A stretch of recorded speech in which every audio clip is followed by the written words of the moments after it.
Now, in matter, if we consider magnetic field, what happens? In matter, so materials can behave like diamagnetic, paramagnetic, ferromagnetic, antiferromagnetic or ferrimagnetic. So, diamagnetism is the universal feature. When we apply some magnetic moment, the electrons orbital motion changes subject to that magnetic moment, and that response is called diamagnetism. Paramagnetism, ferromagnetism, ferrimagnetism and antiferromagnetism, these things come from the spin of the electron. So, that part we will not discuss.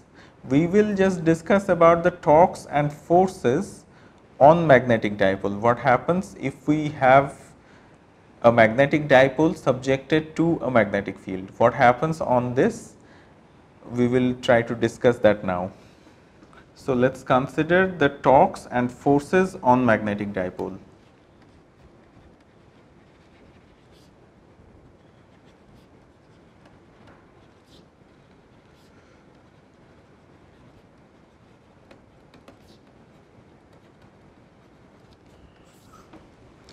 Let us consider a magnetic dipole in the form of a rectangular current carrying loop. Here is our x axis, this is y axis and this is z axis.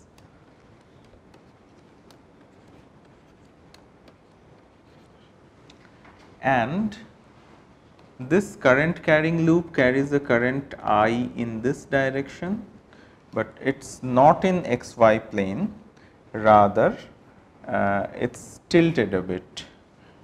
It's this part is lower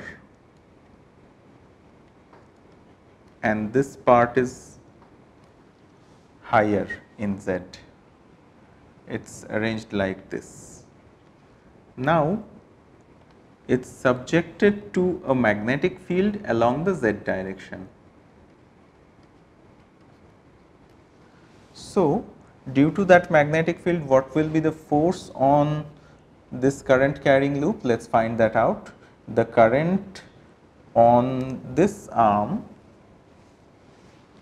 here is along this direction. So, V cross B will give us a force that is along this direction.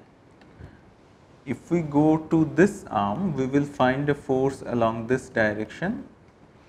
If we come to this arm, here the force is along this direction, here the force is along this direction.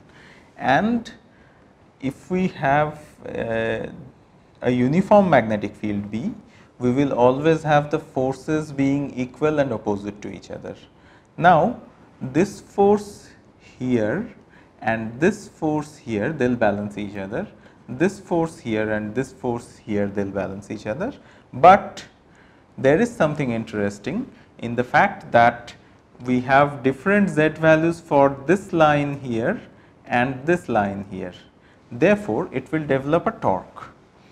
If this angle with y axis be theta, then we will have a magnetic dipole moment vector m that is perpendicular to our rectangle, and that will make a theta angle with the z axis.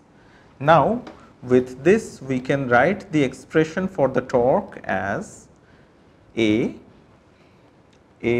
is the length of this arm, B is the length of this arm. So, this will be A times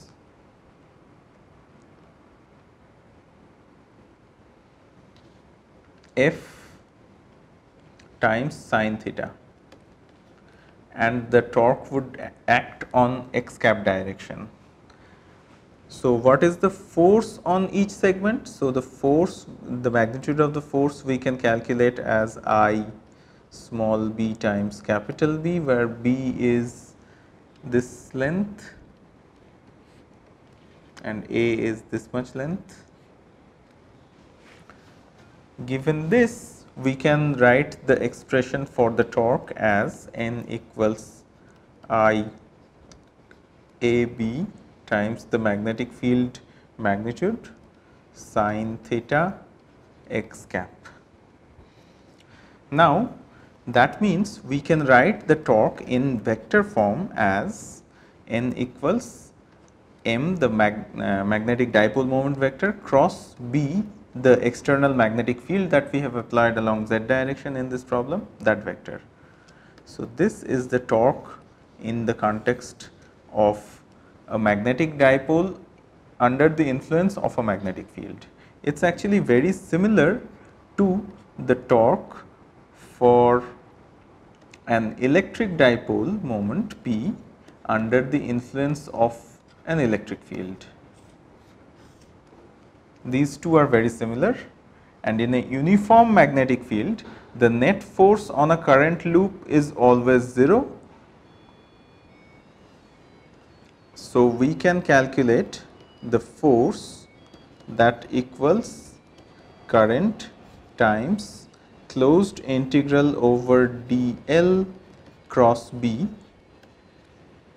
and that is given as the current. We have taken it out because it is steady current throughout the loop and it does not change as a function of the space, times closed integral over dl cross B, because B also does not change over this loop, B is uniform, and that is going to give us 0.